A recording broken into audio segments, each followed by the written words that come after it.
They're rough, they're tough, and they're itty bitty.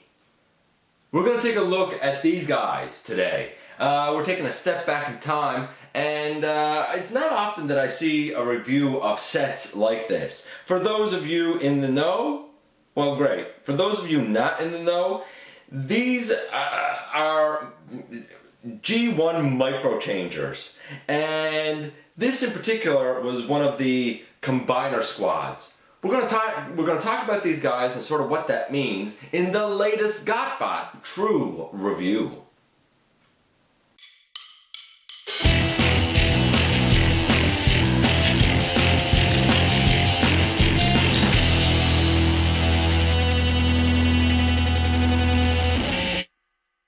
Hey folks, welcome back to the channel. I'm your host, your humble host, Dennis Moulton, aka GotBot.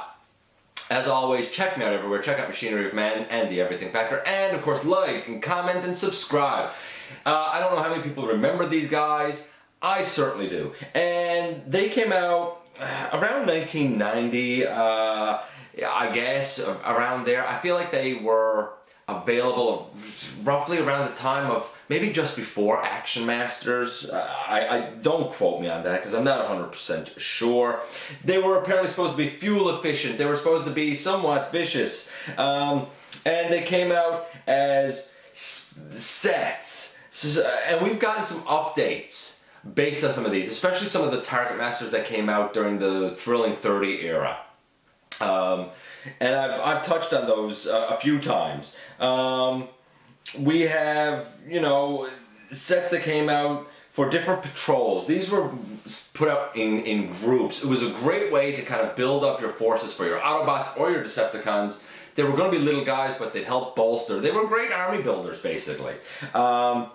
And I remember that there were Autobot ones that were like a bunch of rescue vehicles, and there were a bunch of planes, and I think there was the off-road one. There were Decepticon ones that were sports cars. In fact, that's where Blackjack, the chest of Menasor in Combiner Wars, came from.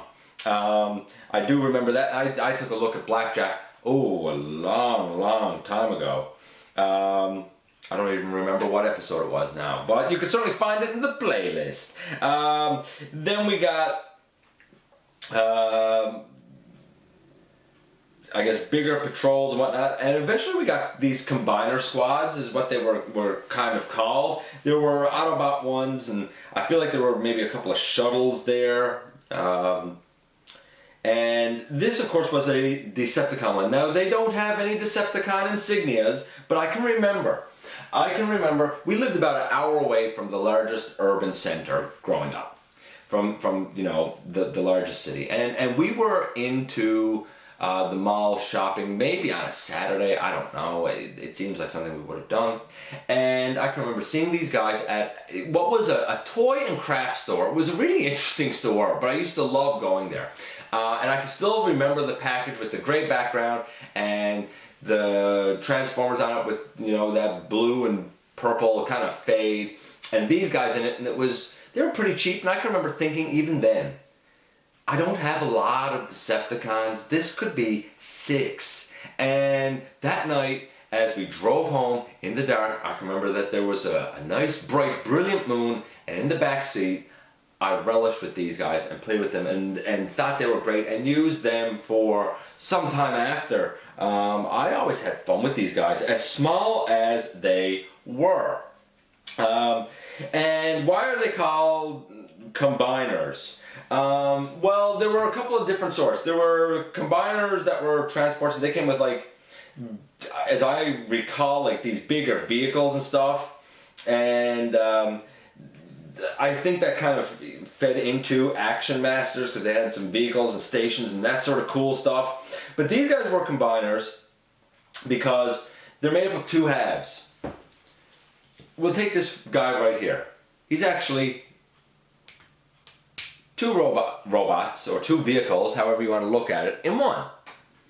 Right? He's this front van piece, and he's this.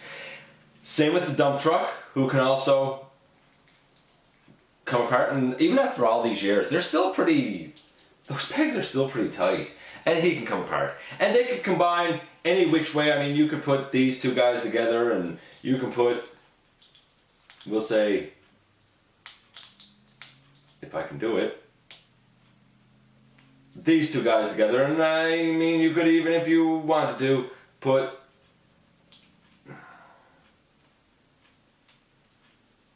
if I can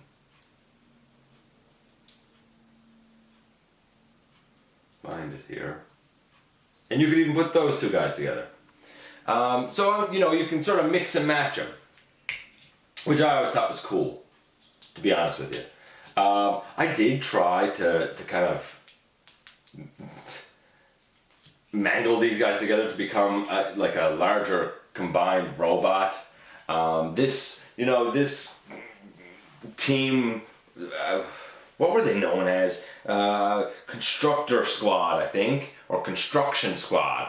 I never, I had Hook from the Constructicons and broke him and never had the other ones and was afraid to get another Hook. These guys kind of filled that need for me. And like I said, they were fun.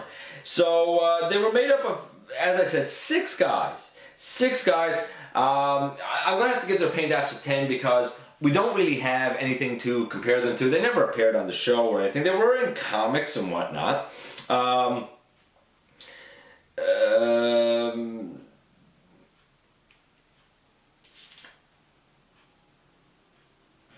What can I say? They like to build things. They were apparently ambitious. It is what it is. And we're going to take these guys off, and we're going to focus on this guy for a minute. Well, these guys for a minute. The front half of this set, I suppose, is known as Stonecrusher. The back half is Excavator. And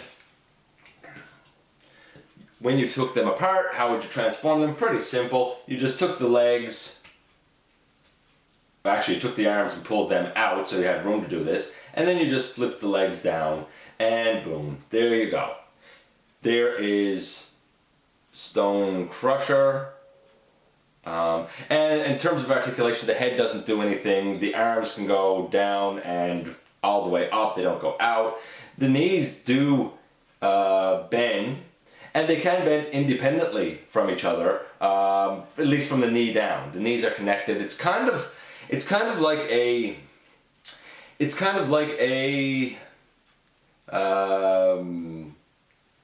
Titan Master, where the bottom part of the legs, well, like a G1 Headmaster at least, where the bottom part of the legs can come apart and they're connected at the knees. The other guy you do the exact same thing with. You put the arms out, you flip out his legs, and there you go. I guess you can also put this piece back if you are so inclined.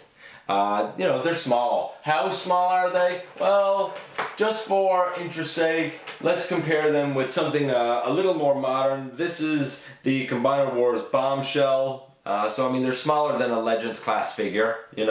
These guys, I think they're probably about maybe 2 inches. I feel like I've read something somewhere once that said that they're supposed to be about human size and that they're supposed to be fuel efficient. But anyway, Stonecrusher and Excavator. That's it for those guys.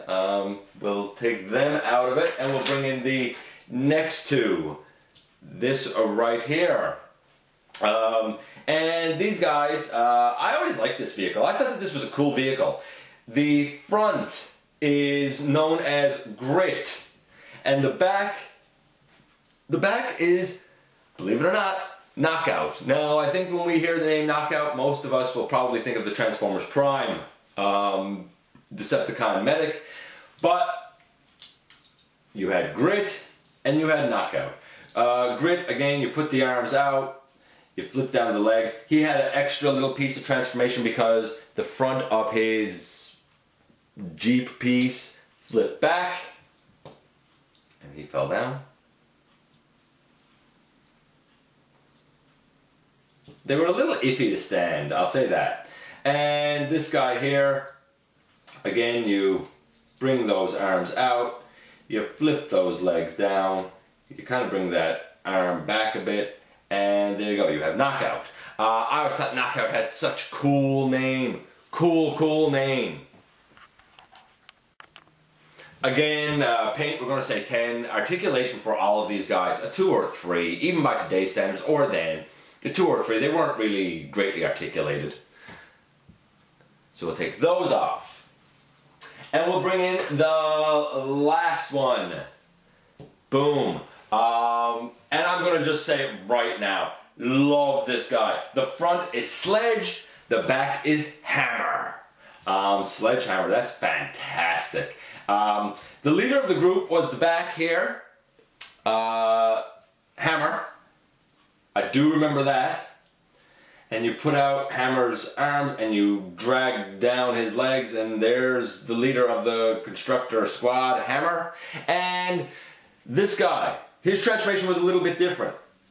You had to turn the whole truck cab around, and only then could you flip down his legs. And this was Sledge. Love these guys. They were absolute fun. You know, posability, playability, nothing to get excited about with any of them. But I mean, you know, it's as good then as what we get now for figures of this size, to be perfectly honest with you. And I loved them then. I love them now. Transformation, super quick and easy, great for kids, super fun for collectors to have at their desk. Honestly, that's a 10. This is still a good squad for the size that they are and by today's standards. Love them. They're a 9 or 10. They're just plain fun. As I assume all of these squads were, because this was the only one that I had. Anyway, that's it. That's another kind of history lesson in the books. Thanks for giving me some of your time. You know that I appreciate it. And as always, I look forward to the next time that you and I get together right here for another visit inside the videos.